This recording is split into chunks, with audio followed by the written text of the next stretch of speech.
The great chamber of the Galactic Council stretched wide enough to hold a small city. Ambassador Sarah Chen walked across the polished floor, her footsteps echoing in the vast space. Around her, representatives from 47 alien species sat in their designated areas, watching her every move.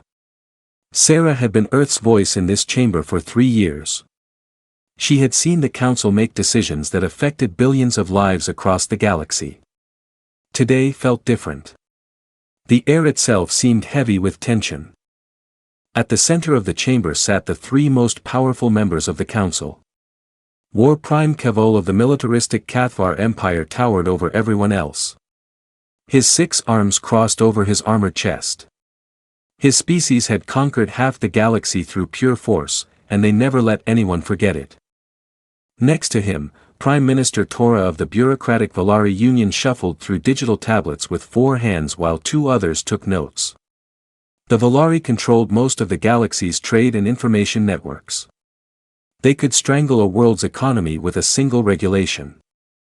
The third figure made Sarah's skin crawl despite years of diplomatic training. Oracle Allen of the ancient Zephyrian collective sat perfectly still, her 3 eyes never blinking. The Zafrans claimed to be the oldest spacefaring race in the galaxy. They spoke in riddles and treated younger species like children who needed constant guidance. Ambassador Chen, War Prime Kethvol's voice boomed across the chamber. The Council has reached a decision regarding Earth's continued membership. Sarah kept her face neutral. She had expected this day would come eventually. Humanity had been making too many waves, expanding too fast, refusing to follow the unwritten rules that kept the galaxy stable. The Council recognizes that humanity is young, Prime Minister Valor spoke without looking up from her tablets. Young species often act without understanding the consequences of their actions. The Council is prepared to offer guidance. Oracle Althanan's 3 eyes focused on Sarah with disturbing intensity. The children of Terra have grown bold in their brief time among the stars. Bold, but unwise. Wisdom comes only through proper instruction. Sarah had heard enough diplomatic double-talk to know where this was heading. What exactly is the Council proposing?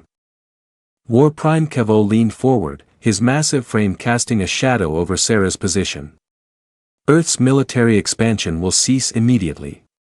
Your fleet strength will be reduced by 80%. All human colonies beyond your home system will accept Council oversight. Furthermore, Prime Minister Valor continued, Earth will pay reparations for disrupting established trade networks.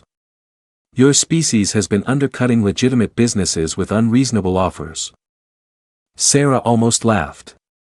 The legitimate businesses were cartels that had been overcharging smaller species for centuries. Human traders had simply offered better deals.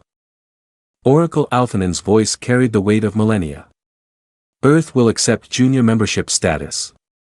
Humans will serve in advisory roles only. No voting rights on Council matters for the next 50 years. This will provide time for your species to learn proper galactic citizenship. The chamber fell silent. Sarah could feel hundreds of alien eyes watching her, waiting for Earth's response. Some species looked sympathetic. They remembered when the Council had given them similar ultimatums. Others seemed eager to see humanity brought down a peg. Sarah thought about the message she had received from Earth just hours before this meeting. President Martinez had been clear, do what you think is right, Sarah. We trust your judgment. But remember, we didn't crawl out of caves and reach for the stars just to bow down to anyone. The Council's offer is generous, Sarah said slowly. Several representatives leaned forward, expecting Earth's capitulation. However, I need to clarify something. Are these demands or suggestions? War Prime Kevol's 4 eyes narrowed. The Council does not make suggestions to junior species. These are the terms of Earth's continued participation in galactic civilization. And if Earth refuses these terms? Prime Minister Tora finally looked up from her tablets.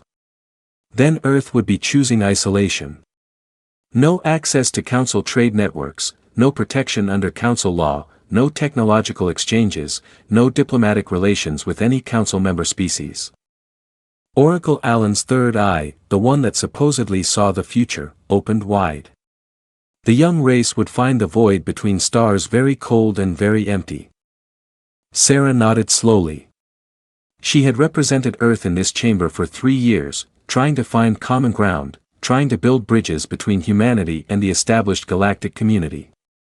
She had believed that patience and diplomacy could overcome the Council's prejudices. But looking around the chamber now, seeing the smug satisfaction on so many alien faces, Sarah realized the truth. The Council didn't want humanity as partners. They wanted humans as servants. I see, Sarah said. The Council has made its position very clear. Then you accept the terms? War Prime Cavol asked.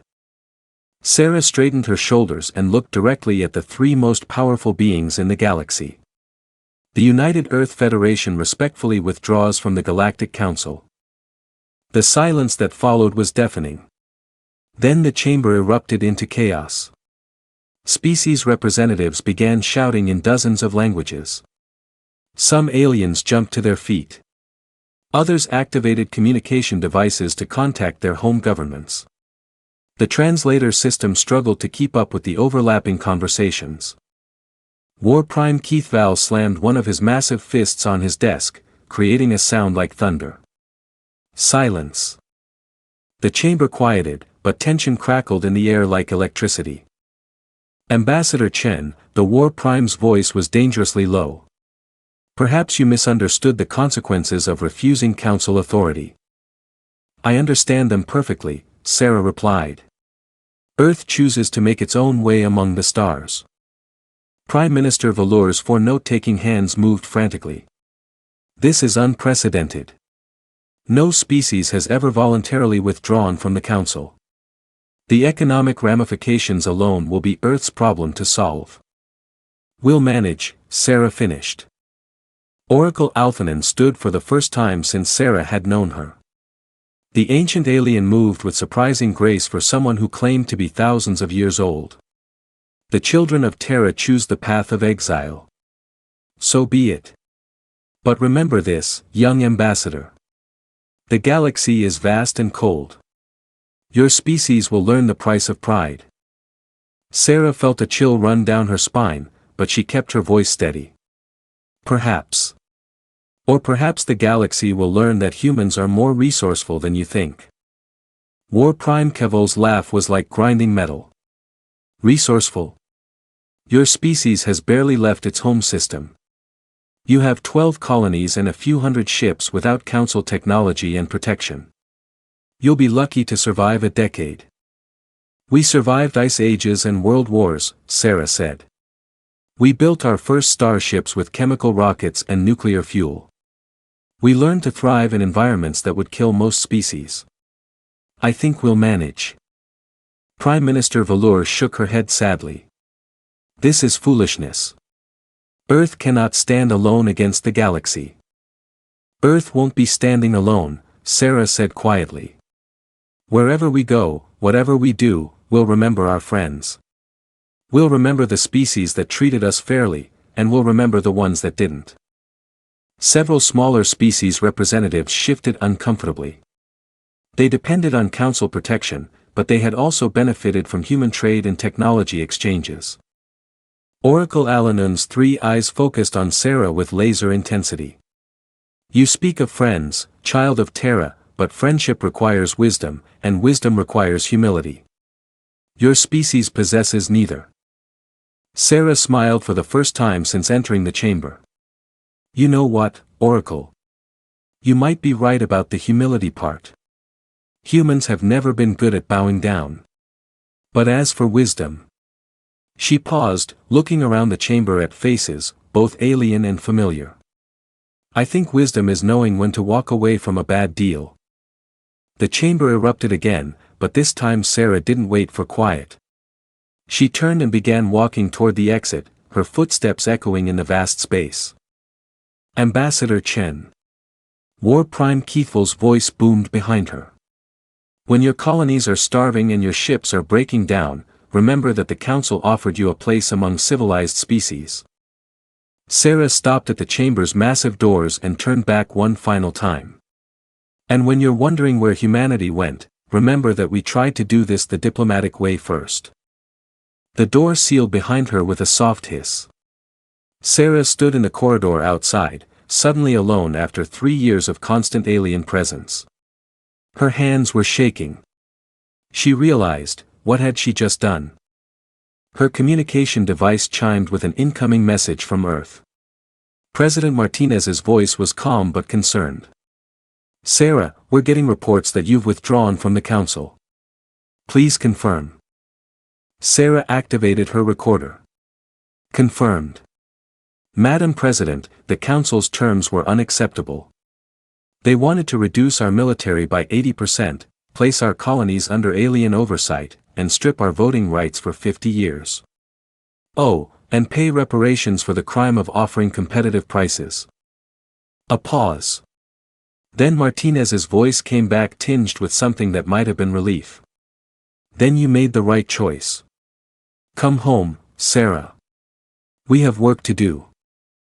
As Sarah walked through the Council station's corridors toward the human diplomatic ship, she noticed something interesting. Several aliens nodded to her respectfully. Species representatives she recognized from smaller, less influential worlds. A few even looked like they wanted to say something but didn't dare in such a public place. Captain Rodriguez was waiting at the airlock, his face grim. Ambassador, are you sure about this? Once we leave, there's no coming back. Sarah looked back down the corridor toward the chamber where she had just changed the course of human history. Captain, my grandfather fought in World War II. My mother helped build the first Mars colony.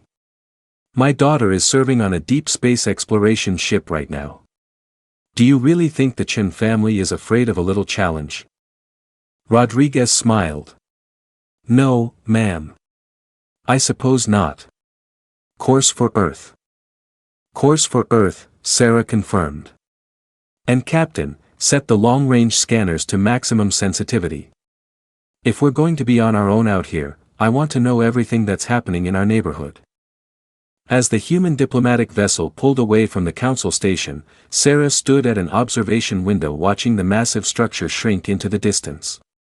Somewhere in that station, 47 alien species were probably arguing about what to do with the human problem. Let them argue, Sarah thought. Humans had survived extinction events, ice ages, plagues, and wars. They had built cities on every continent of Earth, established colonies on hostile worlds, and reached for the stars with nothing but determination and chemical rockets. Now, they would find out what humans could accomplish when the entire galaxy underestimated them. Sarah's communication device chimed again. This time, it was her daughter, Lieutenant Commander Lisa Chen, calling from the deep space exploration ship Magellan. Mom, I heard what happened. Are we really on our own now?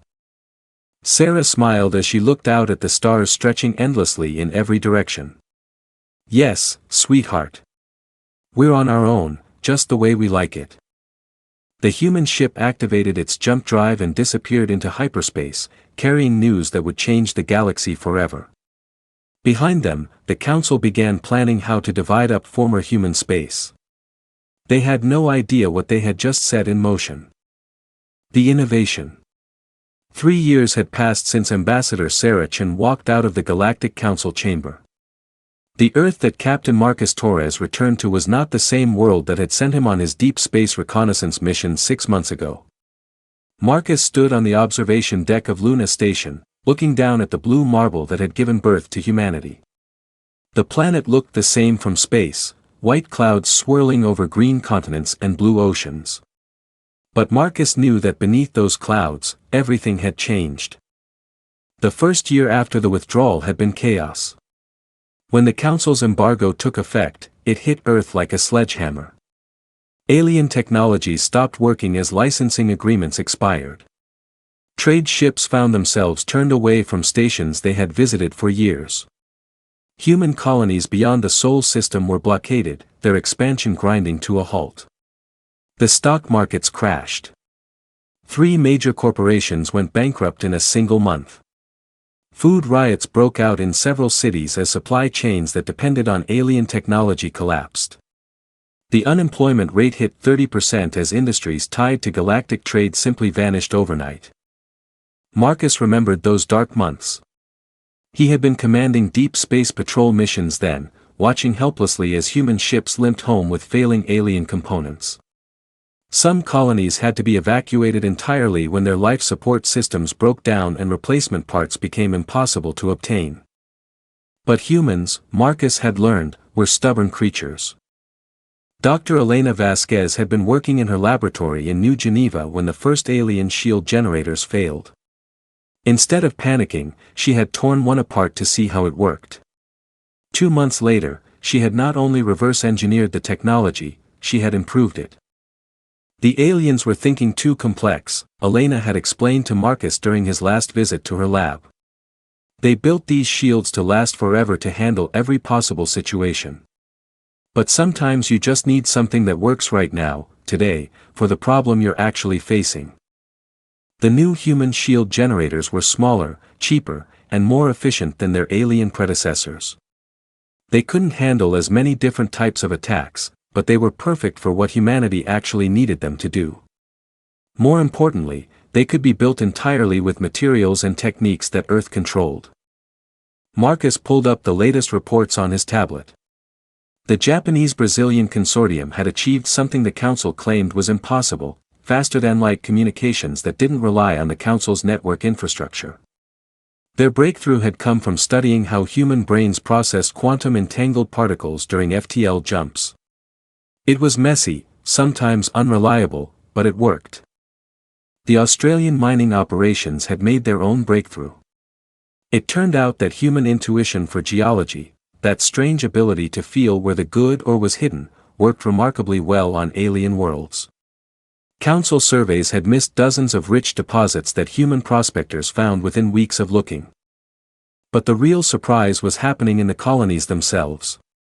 Marcus switched his display to show colony reports. New Shanghai on Kepler 442b had not only survived the blockade but was actually thriving. Cut off from expensive alien imports, the colonists had been forced to innovate. They were growing more food, manufacturing more goods, and solving problems that they had previously relied on Council technology to handle. The same pattern was repeating across human space. Forced to be self-sufficient, the colonies were becoming stronger, more innovative, more united than they had ever been during the Council years. Captain Torres, a voice behind him interrupted his thoughts. Marcus turned to see Dr. Yuki Tanaka approaching, her arms full of data tablets and what looked like mineral samples. Dr. Tanaka. Marcus nodded. I hear you've been making interesting discoveries out in the Titan shipyards. Yuki's eyes lit up with excitement. Captain, you have to see this.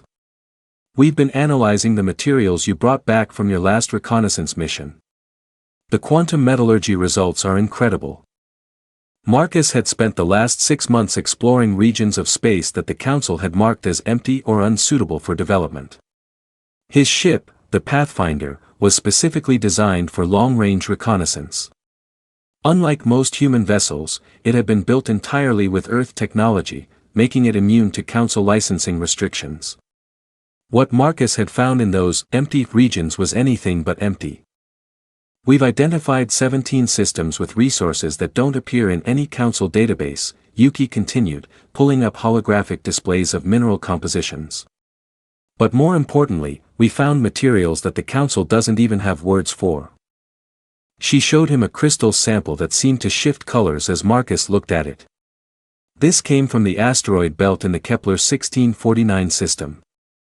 When we subjected it to quantum field manipulation, it formed metallic structures that are stronger than anything in Council databases. And Captain, it only responds to human brainwave patterns. Marcus raised an eyebrow. What do you mean? I mean that alien telepaths can't manipulate it. Qatar battlemeld techniques don't work on it. Even Zephyrian precognitive abilities seem to be blocked by structures made from this material. It's like the universe gave us a natural defense against alien mental powers. Marcus thought about the implications. The Council species had always dismissed humans as mentally weak because they lacked telepathic abilities. But if humanity had stumbled onto materials that were immune to those same abilities? Doctor, how much of this material have we found? Enough to build a fleet, Yuki said quietly. A big fleet. Marcus was still absorbing this information when his communicator chimed. The message was from Admiral Lisa Park, who had been promoted to head Earth's Stellar Defense Forces after the withdrawal. All senior commanders report to strategic planning immediately. Priority Alpha. The plan. Marcus and Yuki made their way through Luna Station's corridors to the secure briefing room. The space was packed with Earth's top military and civilian leadership. Admiral Park stood at the front of the room, her expression grim. Ladies and gentlemen, we have a problem, Park began without preamble. Our deep space monitoring stations have detected massive Council fleet movements in the outer sectors. Intelligence suggests they're preparing to formally divide up former human space. She activated a holographic display showing the local region of the galaxy. Red indicators showed Council fleet positions. The Cathvar are massing near our former colonies in the Centauri region. The Volari have moved administrative ships to establish permanent bureaucratic control over the trade routes we use to patrol. And the Zephyrians. She paused. The Zephyrians are claiming that their ancient texts predicted human expansion into specific systems. They're calling it a religious mandate to occupy those areas. Captain Torres studied the display. What about our colonists in those regions? Admiral Park's jaw tightened. Some have been relocated to Council-controlled facilities. Others have simply disappeared from all records. The Council claims they're providing proper guidance to human populations. The room erupted in angry voices.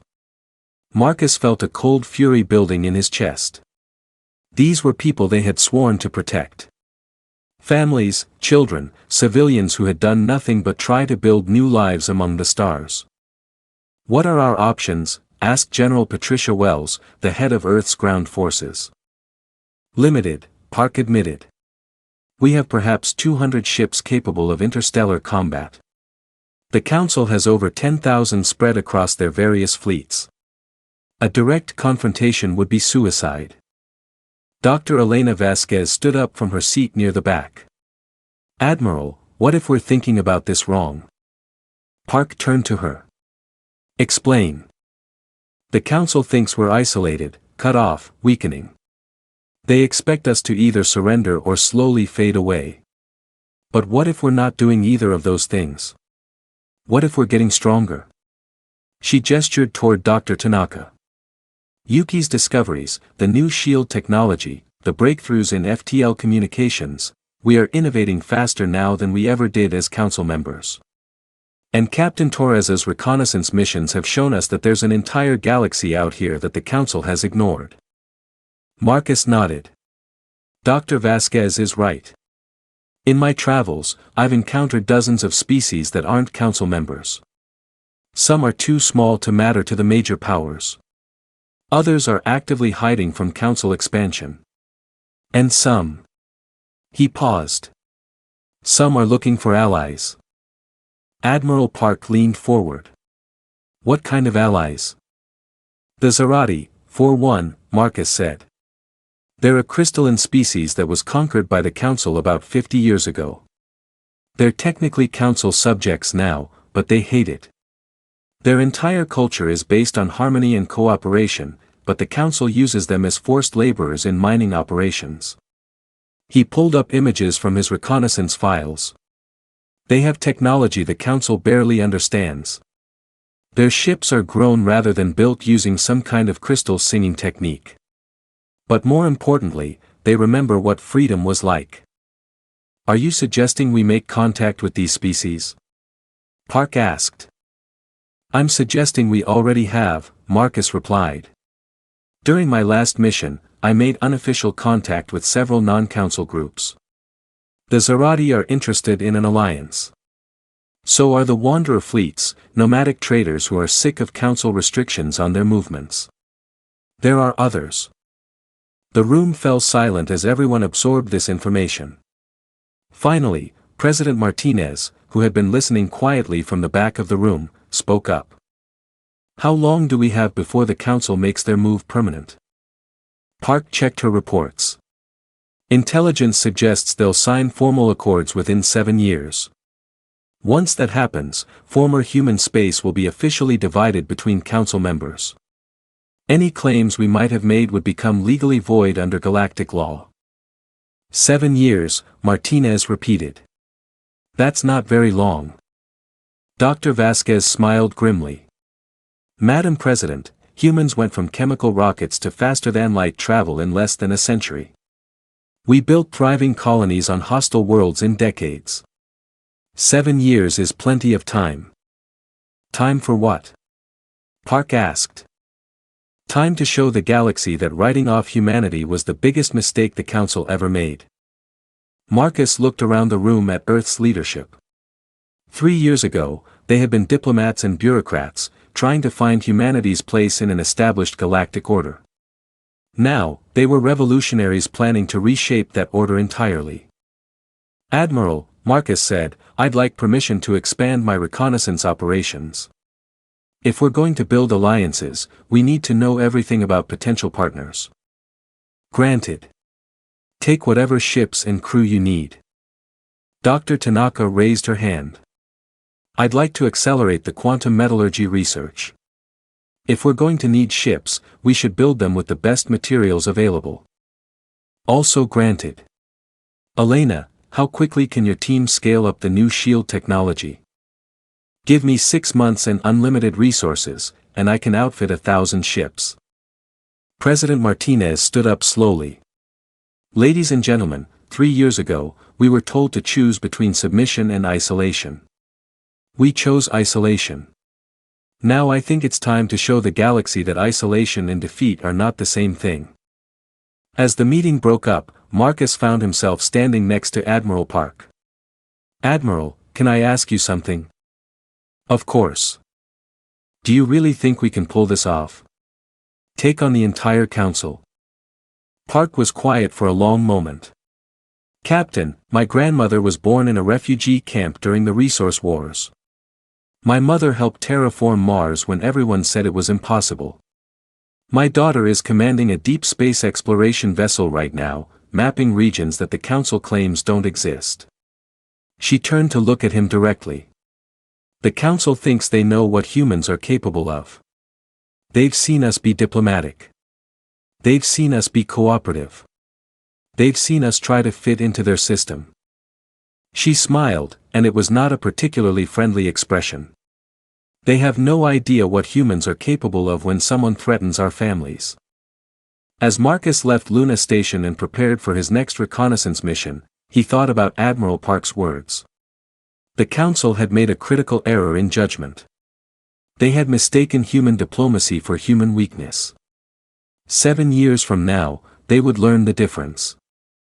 The stars stretched endlessly ahead of the Pathfinder as it jumped to hyperspace. Somewhere out there, potential allies waited. Somewhere out there, the technology and resources needed to build a new kind of fleet could be found. And somewhere out there, the Council was making plans that assumed humanity would never be a threat again. Marcus smiled as the ship's quantum drive engaged. The Council was about to learn that assuming anything about humans was dangerous. Very dangerous indeed. The Alliance. 5 years after Earth's withdrawal from the Galactic Council, the galaxy had settled into a comfortable routine. Trade routes operated smoothly under Council oversight. The Cathvar Empire maintained order through strength. The Valari Union processed endless bureaucratic forms with mechanical efficiency. The Zephyrian Collective meditated on the cosmic balance of all things. Everything was exactly as it should be.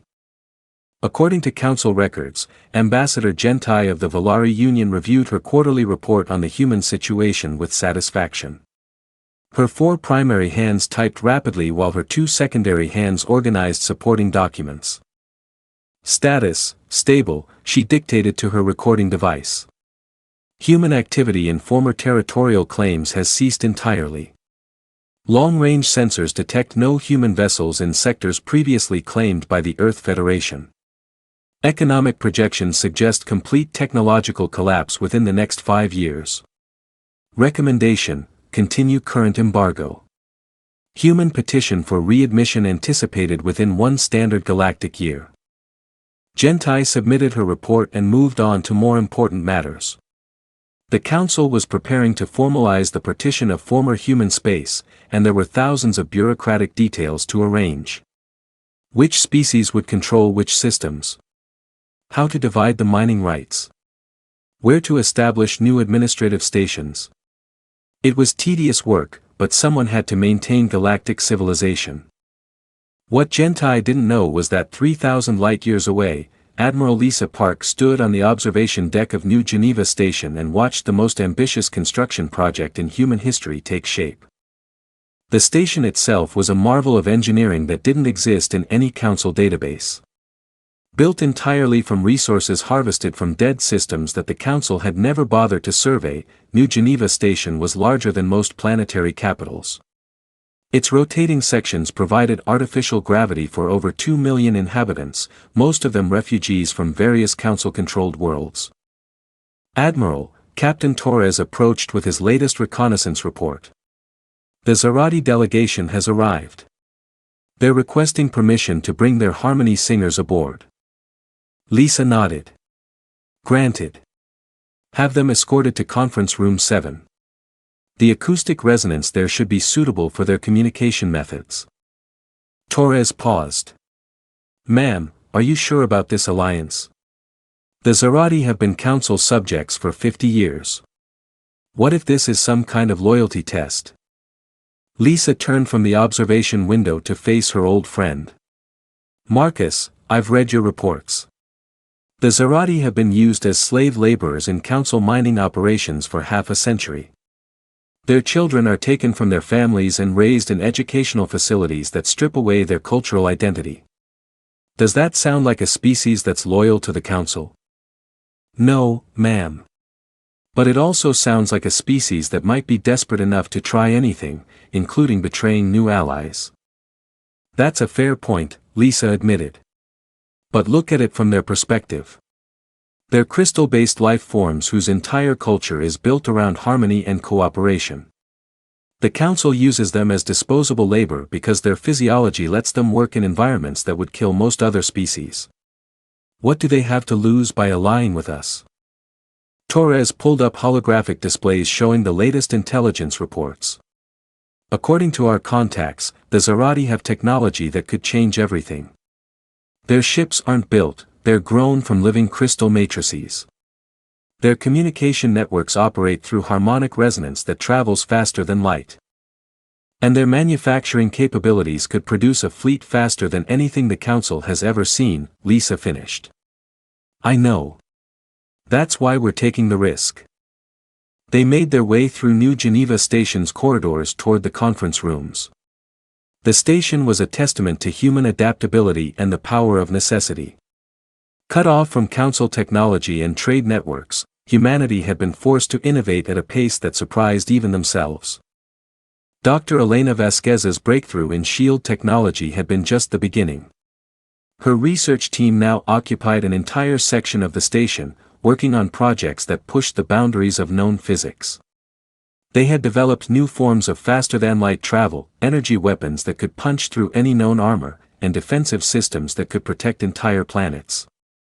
But the real revolution was happening in the outer rings of the station, where Dr. Yuki Tanaka's quantum metallurgy labs were producing materials that didn't exist in any Council database. The strange crystals that Captain Torres had discovered in empty systems had properties that seemed almost magical. They responded to human brainwaves, they were immune to most forms of energy manipulation, and they could be shaped into structures stronger than anything the Council had ever built. Admiral Park, a voice called from behind them. Lisa turned to see Dr. Sarah Chin approaching. The former ambassador had traded her diplomatic robes for a scientist's practical jumpsuit, but she still carried herself with the authority that had once represented Earth before the Council. Sarah's expression was cautiously optimistic. Better than expected. Fleet Master Zara is willing to commit 12 of her trade convoys to our alliance, but she wants assurances that we can protect them from Council retaliation. Can we? That depends on what the Zarati are offering. If their technology is as advanced as Captain Torres believes. They entered Conference Room 7 to find one of the most beautiful sights Lisa had ever witnessed. 3 Zarati harmony singers stood in the center of the room, their crystalline bodies catching and refracting the light in patterns that seemed to pulse with inner life. When they spoke, their voices created harmonics that resonated through the station's hull, making the walls themselves sing. We greet the builders of the new harmony, the lead singer intoned. Long have we dreamed of voices that sing freedom's song. Lisa stepped forward, feeling somewhat inadequate in the face of such elegant beings. We greet the children of crystal and light. Earth offers friendship to those who would walk free among the stars. The second singer moved closer, and Lisa could see that their crystalline body contained what looked like star maps, constellation patterns that shifted and changed as she watched. The oppressors believe us broken, our songs silenced. They know not that crystal remembers, that harmony endures. We have sung in secret for 50 of your years, preparing for this moment. What can you offer our alliance? Sarah asked. The third singer raised what might have been arms, though their crystalline form was so fluid that it was hard to tell where one appendage ended and another began. We offer the songs of creation. Our vessels grow from living crystal, shaped by harmony into forms that dance between stars. Our networks carry messages faster than light itself, connecting all who join our song. Captain Torres leaned forward. How many ships could you produce? Ships? The lead singer's harmonics carried what Lisa interpreted as amusement. Human friend, we do not build ships. We sing new life into being. Give us raw materials, and in 6 months we will grow you a fleet that moves like living music. Lisa felt her pulse quicken. How large a fleet? As large as your dreams dare imagine. Our manufacturing is not limited by assembly lines or construction facilities. We sing matter into new forms, crystal into new purposes. The only limits are the materials you provide and the harmonies we can maintain. Sarah was taking rapid notes on her tablet. What do you need from us in return? The 3 singers moved closer together, their forms beginning to merge and separate in patterns that hurt to look at directly. When they spoke again, their voices created harmonics that made the entire room resonate like a musical instrument. Freedom, they sang. The right to raise our children in the old ways. The chance to sing our songs without fear. And they paused, their forms shimmering. Revenge against those who would use living beings as tools. Lisa understood. The Zarati had been slaves for 50 years. They wanted more than just freedom. They wanted justice. The Council won't give up easily, she warned. When they realize what we're building out here, they'll come in force. The lead singer's form brightened. Let them come. They have forgotten that harmony can be fierce, that crystal can be sharp. We have prepared songs of war as well as peace. Over the next 6 hours, Lisa watched as humanity's growing alliance took shape. The Zarati would provide manufacturing capabilities and faster-than-light communications. The Wanderer fleets would offer mobility and trade networks. A dozen smaller species, all of them refugees from Council oppression or simply ignored by the major powers, would contribute specialized knowledge and resources. But the real surprise came when Dr. Tanaka presented her latest research. Ladies and gentlemen, Yuki activated a holographic display showing a 3-dimensional map of the local galactic region. We've discovered something that's going to change everything. The map showed the familiar pattern of stars and systems, but overlaid with a network of lines that pulsed with energy. These are what we're calling void gates, ancient transportation networks that predate the Council by millions of years. Lisa stared at the display. Transportation networks. Instantaneous travel across distances that would take months in hyperspace. The Council knows they exist. There are references in their historical databases, but they've never been able to operate them. Sarah leaned closer to the display. But we can. Yuki's smile was triumphant. Human intuition combined with Zarati crystal singing. We've managed to activate 3 gates so far, and we're learning more with each attempt. These networks could give us instantaneous access to any region of the galaxy. The implications were staggering. With Void Gate technology, humanity's growing alliance could strike anywhere in Council space without warning. They could evacuate threatened populations, establish hidden bases, and coordinate attacks across impossible distances. Captain Torres was already thinking tactically. Admiral, if we can control even a few of these gates, we could move our entire fleet anywhere in the galaxy before the Council could respond. It's not just about military applications, Sarah added.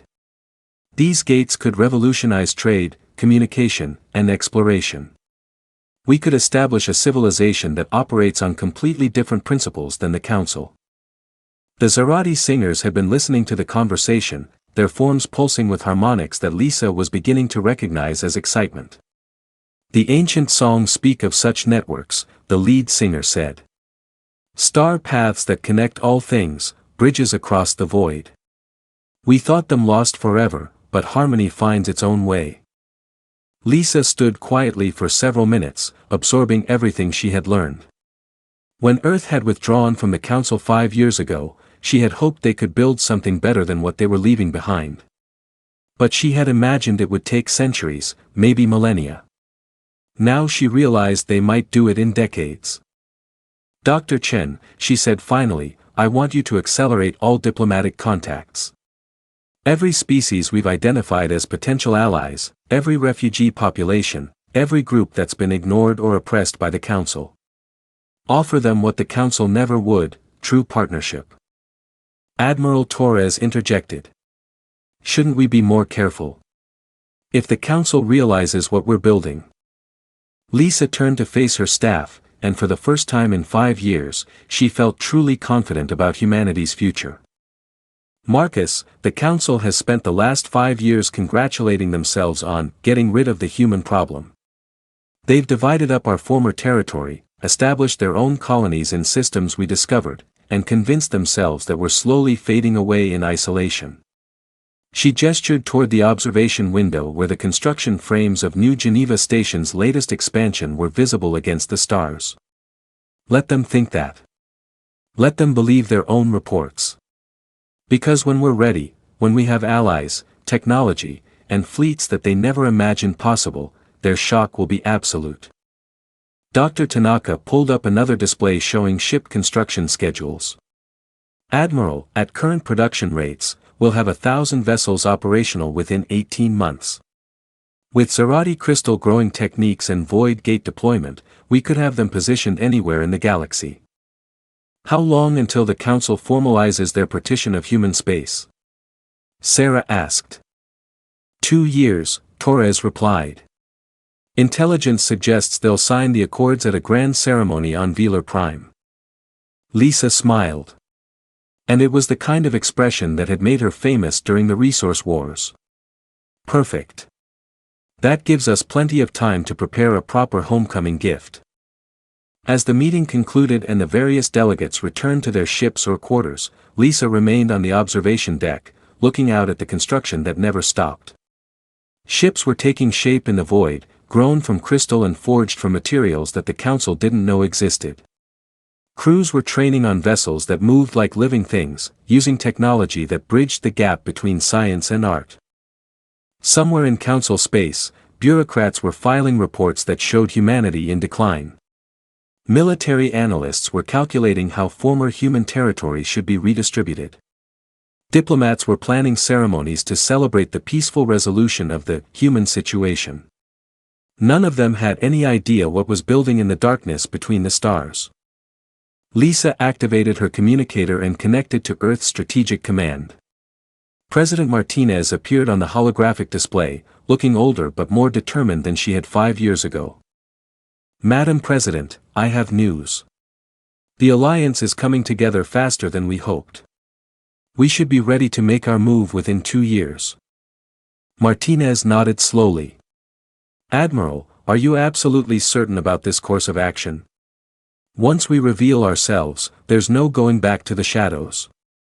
Ma'am, the council made their choice when they decided to treat us like children who needed constant supervision. They wanted us to disappear quietly into the void. Lisa gestured toward the construction outside. We've disappeared all right. But we haven't been quiet.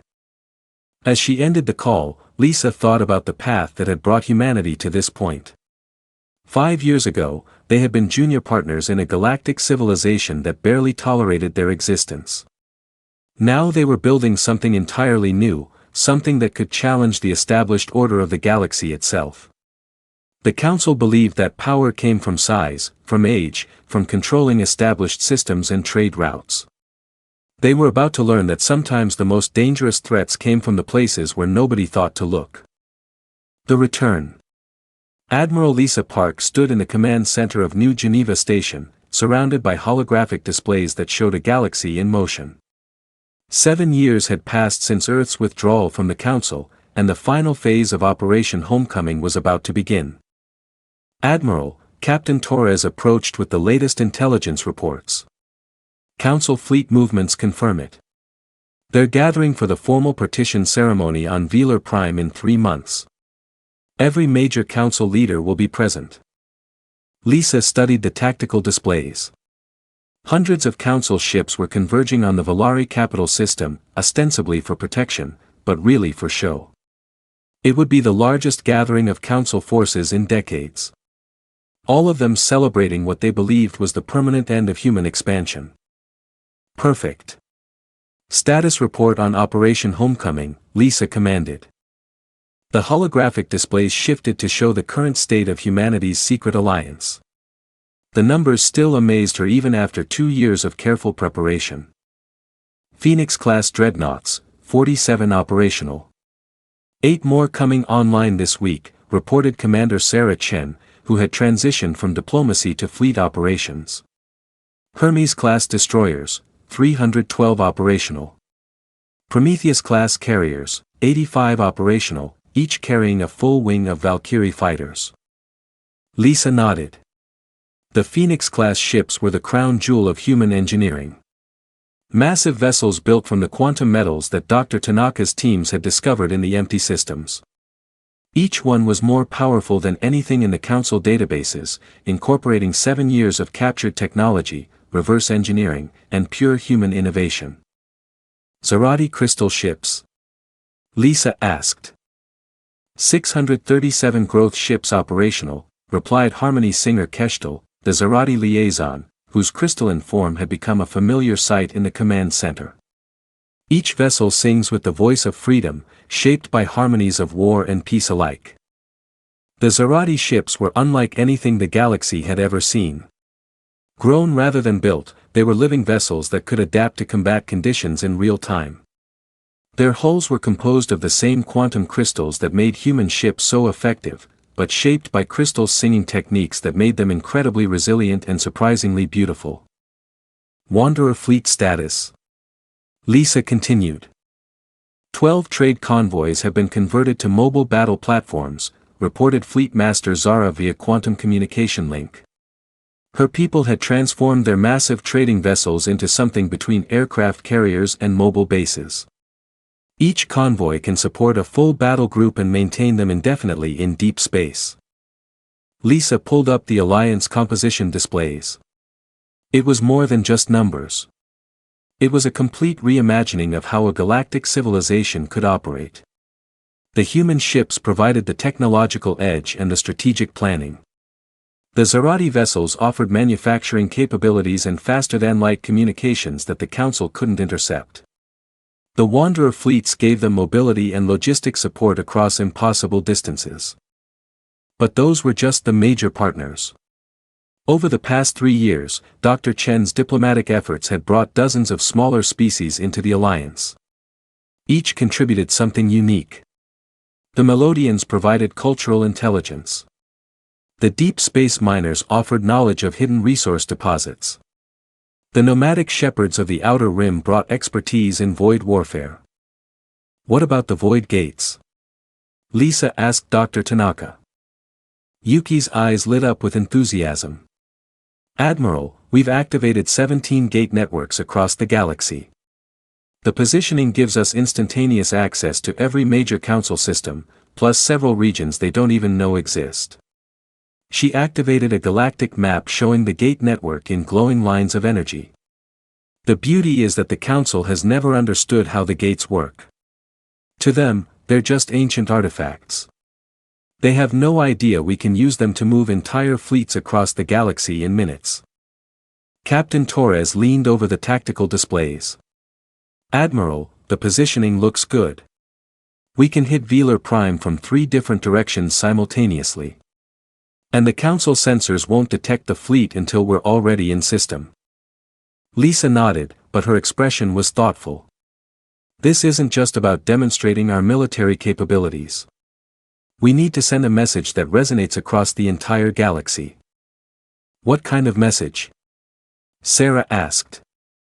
That there's an alternative to the Council's way of doing things. That cooperation can be more powerful than domination. That the galaxy is big enough for multiple approaches to civilization. She turned to address the entire command staff. People, we're not just planning a military operation here. We're announcing the birth of a new galactic order.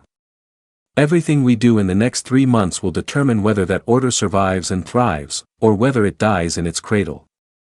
General Patricia Wells stepped forward. She had spent the last 7 years building something that had never existed before, a truly integrated military force composed of dozens of different species, each contributing their unique strengths. Admiral, the ground forces are ready. If we need to secure council installations, we can do it with minimal casualties. Our training exercises with Zerati crystal shapers and Wanderer Void specialists have created tactical capabilities that no one in council space has ever seen. Lisa appreciated Patricia's confidence, but she hoped ground combat wouldn't be necessary. The goal wasn't to conquer the council. It was to force them to acknowledge that humanity and its allies had the right to exist as equals. What about intelligence on council capabilities? Lisa asked. Torres activated another display. Our deep cover operatives report that council military doctrine hasn't changed significantly in 50 years. They're still thinking in terms of massive fleet engagements, territory control, and technological superiority through size and numbers. They have no experience fighting enemies who can appear anywhere in the galaxy without warning, added Commander Chen. Their entire defensive strategy is based on controlling space lanes and choke points. The void gates make that approach obsolete.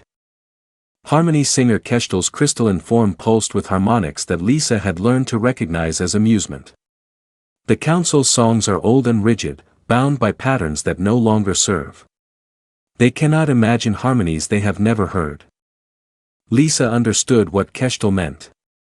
The Council's approach to warfare was based on their understanding of how galactic civilization worked. Large fleets moved slowly along established routes.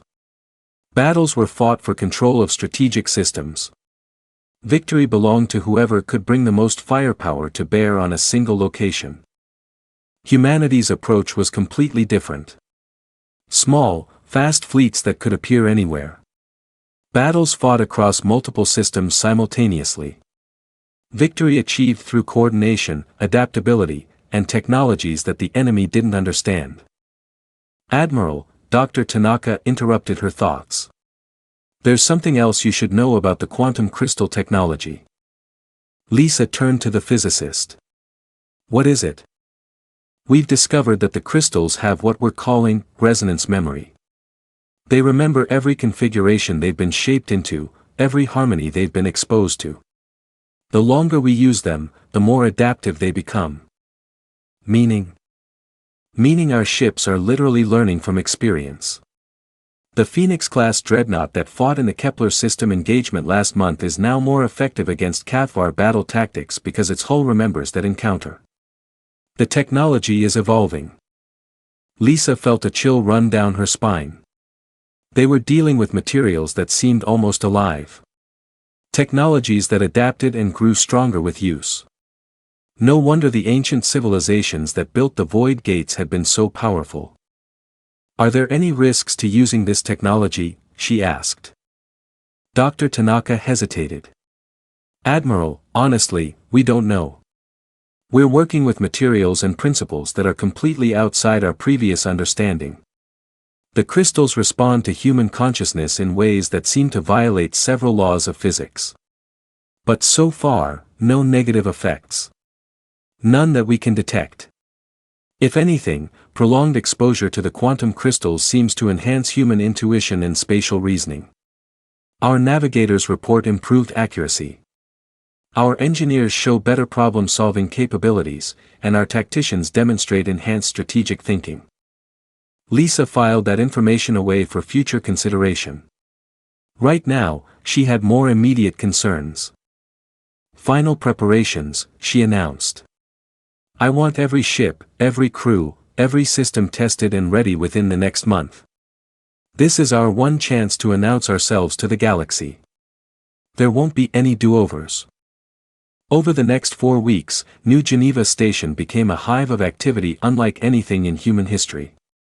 Ships that had been growing in crystal gardens for months were finally completed and tested. Crews from dozens of different species trained together in simulators that recreated every known Council combat scenario. Engineers made final adjustments to technologies that pushed the boundaries of known science. Captain Marcus Torres spent those weeks commanding the reconnaissance fleet that would ensure the Council remained unaware of the gathering storm. His ships, built for stealth and speed, monitored every Council communication, tracked every fleet movement, and maintained the illusion that humanity had simply vanished into the void. Dr. Elena Vasquez's engineering teams worked around the clock to ensure that every piece of technology would function perfectly under combat conditions. The new shield generators, the quantum-enhanced weapons, the crystal-based communication systems, everything had to work flawlessly. But perhaps most importantly, Dr. Sarachan coordinated with resistance movements across Council space. Not every species was happy under Council rule. Many smaller civilizations chafed under regulations that favored the major powers. Others had been conquered and absorbed against their will. When humanity returned, it wouldn't be as isolated outcasts. It would be as leaders of a coalition that represented the hopes and dreams of every species that had ever looked up at the stars and wanted to be free. 2 weeks before the Council ceremony, Lisa received a message that changed everything. Admiral, Captain Torres's voice came through the quantum communication system with unusual urgency. We've made contact with someone you need to hear from. The holographic display activated, showing a figure that made Lisa's breath catch. It was War Champion Threxnol, one of the most decorated military leaders in the Cathvar Empire. Admiral Park. The massive alien's voice carried respect that she had never expected from a Cathvar warrior. I greet you as one who has seen the strength of human honor in battle. Lisa recovered her composure quickly. War Champion Threxnol, this is unexpected. I served in the Council forces that blockaded your colonies 7 years ago, Threxnol continued. I witnessed how your people evacuated civilians under fire. How they fought to protect the weak rather than to claim glory. This is not the way of conquest. It is the way of honor. What are you proposing? The alien warrior leaned forward. I have served the Council for 40 years, believing that strength and order were the highest virtues. But strength without honor is mere brutality, and order without justice is mere tyranny. I offer my services, and those of warriors who think as I do, to your cause. Lisa stared at the display. A Cathvar war champion was offering to defect. Not just any war champion, but one of their most respected military leaders. How many warriors are we talking about? She asked. 17 battle groups. Nearly 2,000 ships. All of us veterans who have seen too much unnecessary cruelty. Too many conquered peoples ground under the Council's heel. The implications were staggering. With Cathvar defectors fighting alongside them, humanity's alliance would have military expertise that matched anything the Council could field. Why should we trust you? Lisa asked bluntly. Threxnol's 4 eyes met hers steadily. Because, Admiral Park, honor recognizes honor. Your people could have fled into the void and been forgotten. Instead, you chose to return for those who cannot defend themselves. This is the way of true warriors. Lisa made her decision. War Champion, welcome to the Alliance. We'll need detailed intelligence on Council fleet dispositions and tactical doctrines. You shall have everything I know, Admiral. And you shall have warriors who remember what it means to fight for something greater than conquest. As the communication ended, Lisa looked around the command center at her staff. Human, Zarati, Wanderer, and now Cathvar faces looked back at her with expressions of determination and hope. In 1 month, they would announce their return to a galaxy that thought they had disappeared forever. They would show the Council that humanity hadn't been weakened by isolation. It had been forged into something stronger. The final message went out across the Alliance fleet: Operation Homecoming begins in 30 days. All ships, all crews, all Allied forces prepare for immediate deployment. We're going home. Admiral Lisa Park stood at the observation window of New Geneva Station one last time, watching the greatest fleet in human history prepare for departure. 1,000 warships floated in formation around the station, their hulls gleaming with quantum crystal reinforcement, their crews representing dozens of species united by a common dream of freedom. Tomorrow, they would begin their journey through the void gates to Velar Prime. Tomorrow, the galaxy would discover that reports of humanity's disappearance had been greatly exaggerated. Tomorrow, the Council would learn what humans could accomplish when the entire galaxy underestimated them. Lisa smiled as she watched the fleet formation lights pulse in perfect synchronization. After 7 years of preparation, it was time to come home. The Reckoning. The great orbital station above Velar Prime had never hosted a gathering of this magnitude. Representatives from all 47 Council species filled the ceremonial chambers while their fleets maintained protective formations throughout the system. Today would mark the final resolution of what history would call the human problem. Prime Minister Tora of the Valari Union stood at the ceremonial podium, her 4 hands arranging the documents that would formally divide former human space among the established powers. The paperwork was perfect, as all Valari bureaucracy demanded, every system catalogued, every resource allocation calculated to the smallest decimal, every legal precedent properly cited. Honored delegates, her voice carried across the vast chamber. Today we gather to witness the final chapter of an unfortunate episode in galactic history. 7 years ago, the species known as humanity chose isolation over cooperation, exile over wisdom. Today, we ensure that their former territories serve the greater good of galactic civilization. War Prime Kevol of the Cathvar Empire rose from his seat, his massive frame casting shadows across the chamber. The humans showed promise as warriors, but they lacked the discipline to serve the greater order. Their former colonies will be better managed under proper authority. Oracle Allen of the Zephyrian Collective remained seated, but her 3 eyes opened in unison as she spoke. The young race chose their path. The galaxy has grown more harmonious in their absence. Perhaps in another century, their descendants might petition for readmission under appropriate supervision. Scattered throughout the chamber, representatives from smaller species nodded respectfully, though some seemed less enthusiastic than others.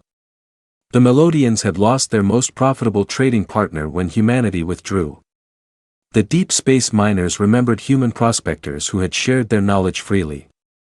The frontier colonies still spoke of human engineers who had helped them solve problems that Council bureaucracy had ignored. But none of them dared to voice objections. The Council's decision was final. Outside the ceremonial chamber, the largest fleet in Council history maintained protective formations. 300 Cathvar battleships provided the heavy military presence. 500 Valari administrative vessels ensured proper logistical support. The Zephyrian contingent was smaller, but no less significant.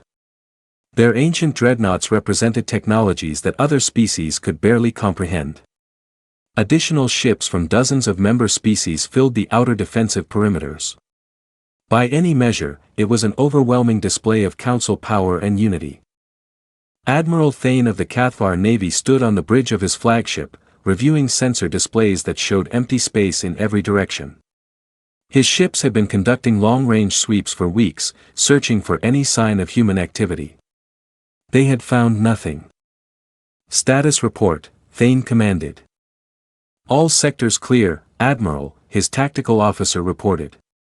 Long-range sensors detect no unusual activity within 50 light-years of the system. The humans appear to have truly vanished into the Outer Rim territories. Thane nodded with satisfaction. He had opposed the decision to let humanity withdraw 7 years ago, preferring a direct military solution. But perhaps the Council's approach had been correct. The humans had simply faded away into irrelevance, as the bureaucrats had predicted. In the ceremonial chamber, Prime Minister Vel-Tora began reading the formal articles of partition. By unanimous vote of the Galactic Council, the systems formerly claimed by the human species are hereby redistributed as follows. She never finished the sentence. The station's proximity alarms began screaming across every communication channel. On the massive view screen that dominated one wall of the chamber, space itself seemed to tear open. The first void gate activated just outside the system's defensive perimeter. And through it came something that no one in the chamber had ever seen before. A human dreadnought emerged from the swirling energy. But it was massive beyond any ship in Council databases. Its hull gleamed with crystalline structures that seemed to pulse with inner light, and its weapon configurations were completely unknown. Then came another. And another. Captain Marcus Torres, now commanding the UEF Retribution, opened communications on all Council frequencies. His image appeared on every screen in the system, calm, professional, and completely confident. This is the United Earth Federation. His voice carried across space to reach every ship, every station, every shocked delegate in the ceremonial chamber. We've come home. The second void gate opened. Then the third. Within minutes, formations of ships were emerging from rifts in space that the Council had never learned to control. Phoenix-class dreadnoughts that dwarfed anything in the Council fleets. Hermes-class destroyers moving with impossible grace. Prometheus-class carriers launching fighter wings that flew in patterns that seemed to defy physics. But it wasn't just human ships. Zarati crystal vessels phased through the dimensional barriers, their living hulls singing harmonics that could be felt through every ship in the system. Wanderer fleet platforms emerged like floating cities, bristling with weapons and defensive systems that incorporated the best of dozens of different technologies. And perhaps most shocking of all, Cathvar warships bearing the insignia of war champion Threxnol took positions alongside the human fleet. Admiral Thane stared at his tactical displays in disbelief. In less than 10 minutes, his overwhelming defensive force had been outnumbered 3-1 by vessels that shouldn't exist, using technology that the Council didn't understand, led by species that were supposed to be Council subjects or extinct entirely. All ships, he managed to command, battle stations. Prepare to repel invasion force. But even as he gave the order, Thane knew it was hopeless. The enemy fleet had appeared without warning, in perfect formation, obviously coordinated through communication systems that his ships couldn't intercept. They had achieved tactical superiority before the Council forces even knew they were under threat. Admiral Lisa Park's voice echoed from the flagship UEF Indomitable, reaching every ship in the system. To the Galactic Council fleet, stand down your weapons and prepare to receive communications. We have not come here to conquer, but to reclaim our place among the stars. In the ceremonial chamber, chaos reigned. Species representatives were shouting in dozens of languages. Emergency communication systems were overloaded with conflicting reports, and the three most powerful beings in the galaxy stood frozen in shock. Prime Minister Vel-Tora's 4 hands moved frantically across her control interfaces, trying to make sense of intelligence reports that contradicted everything her bureaucracy had told her for 7 years. This is impossible, she muttered. Humans lack the technology for instantaneous fleet deployment. They have no allies capable of this kind of coordination. Our reports show. Your reports, interrupted a familiar voice, show exactly what we wanted them to show. Ambassador Sarachan walked into the chamber, but she wore the uniform of an Earth Federation admiral now. Behind her came representatives of species that the Council had written off as irrelevant: Zarati Harmony Singers, Wanderer Fleet Masters, Deep Space Miners, Frontier Colonists, and dozens of others. Admiral Chen, War Prime Keithel's voice was a dangerous growl. You were declared persona non grata 7 years ago. Your presence here violates Council law. I prefer Admiral Park's description, Sarah replied calmly. We respectfully withdraw our withdrawal. Oracle Alphanon stood slowly, her 3 eyes focusing on Sarah with uncomfortable intensity. The young race returns in strength. This was not foreseen. Maybe your foresight isn't as reliable as you thought, Sarah said. Or maybe you just stopped paying attention to the right things. She gestured toward the massive view screen, which now showed the full scope of humanity's return. 1,000 warships held perfect formation around the Volari capital. Their weapons powered but not targeted. Their crews waiting for orders that would determine the future of galactic civilization. 7 years ago, you offered us a choice, Sarah continued. Submit to Council authority or face isolation. We chose isolation. Today, we're here to offer you a choice. Prime Minister Velour found her voice. What are you proposing? Join us in building a galaxy where strength serves freedom instead of oppression. Where diversity drives innovation instead of conformity. Where every species has the right to determine its own destiny. War Prime Keithel's laugh was like grinding metal. You think your little fleet can challenge the entire Council? We have 10,000 ships across the galaxy. You have 10,000 ships scattered across the galaxy, Sarah corrected. We have 1,000 ships here, right now, supported by technologies and alliances that you never knew existed. To demonstrate her point, Sarah activated a communication link that connected to Alliance forces across the galaxy.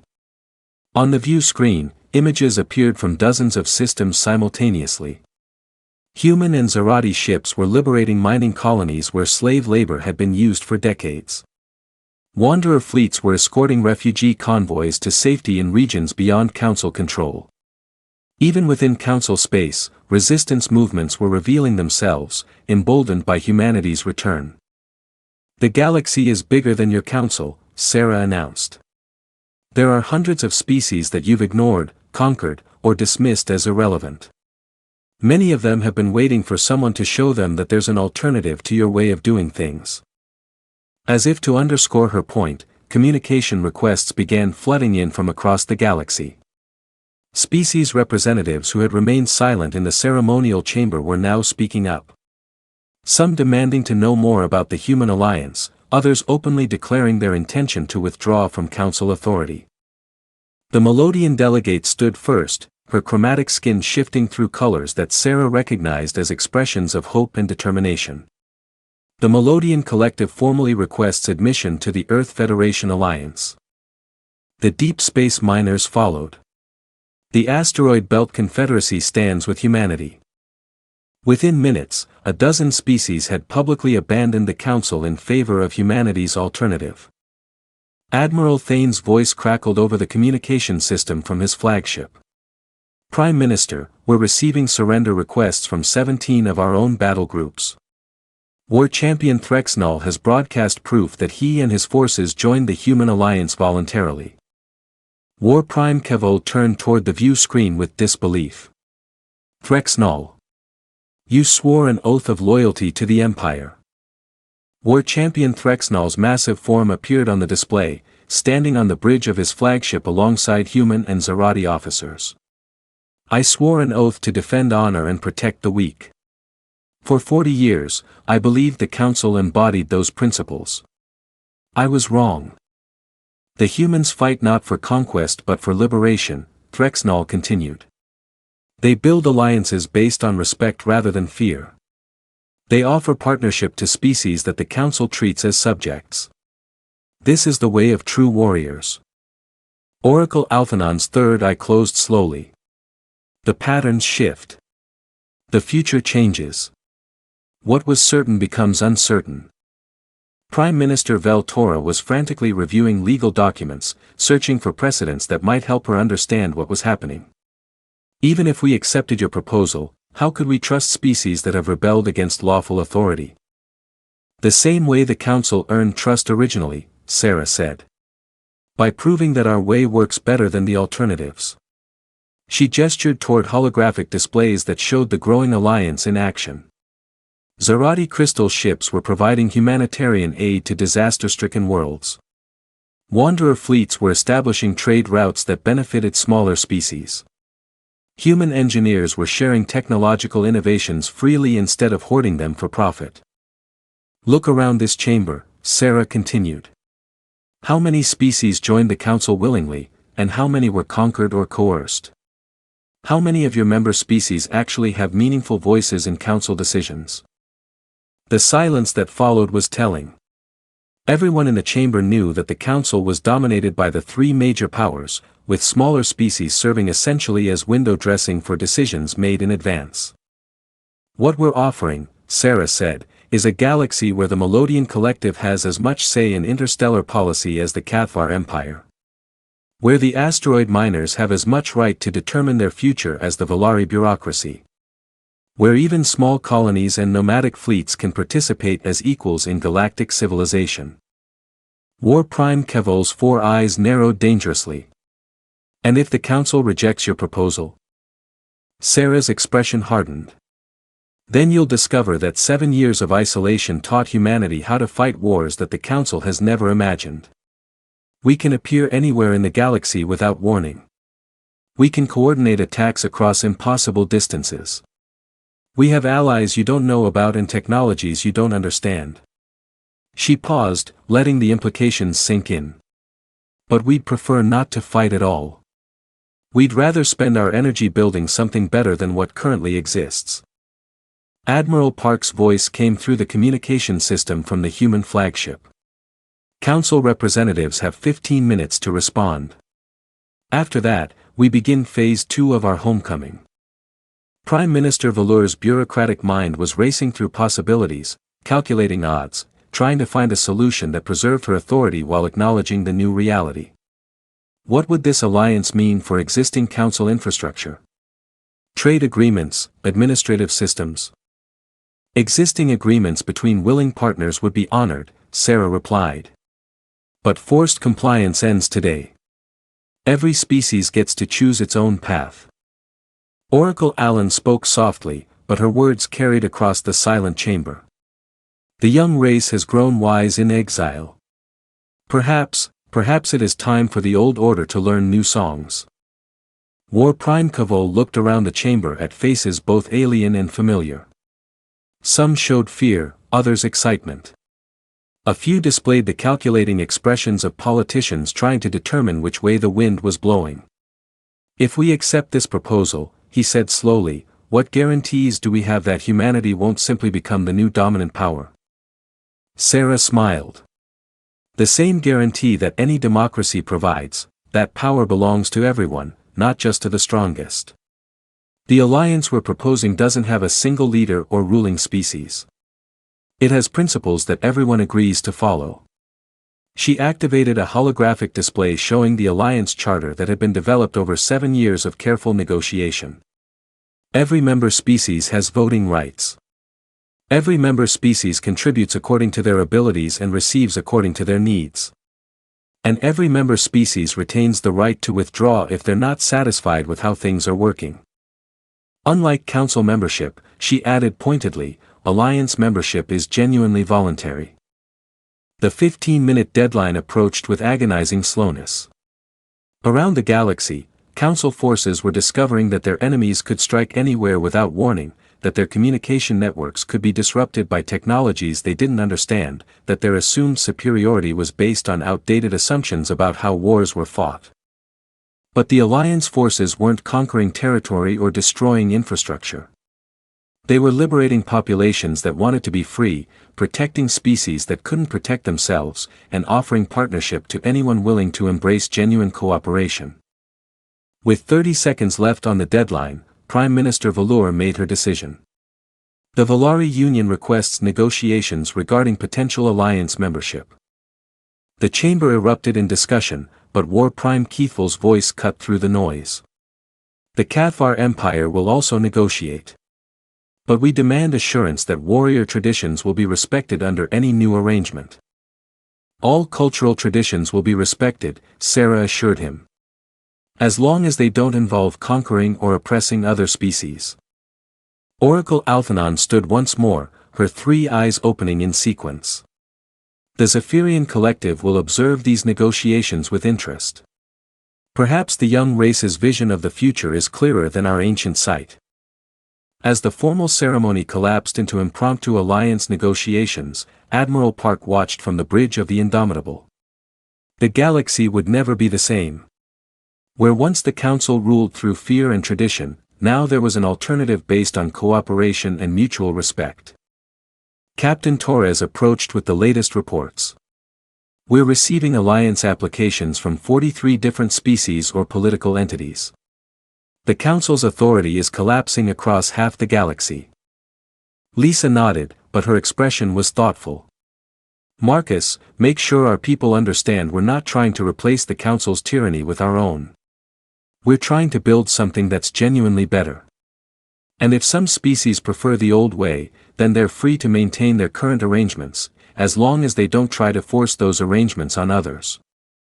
As the human fleet maintained its protective formation around Velar Prime, Lisa reflected on the journey that had brought them to this moment. 7 years ago, Earth had been a junior partner in a galactic civilization that barely tolerated human existence. Today, humanity was offering a vision of the future that gave every species the chance to determine its own destiny. The stars had always belonged to those brave enough to claim them. Today, humanity and its allies had claimed not just their share of space, but their right to help shape how galactic civilization would develop. On the planet below, alien children were looking up at the sky and seeing something their parents had never imagined, a galaxy where being small or different or strange didn't mean being conquered or ignored. Admiral Lisa Park smiled as she watched the first formal alliance ceremonies begin on the massive space station. After 7 years in exile, humanity had finally come home. But they hadn't come home alone. And they hadn't come home to surrender. They had come home to lead.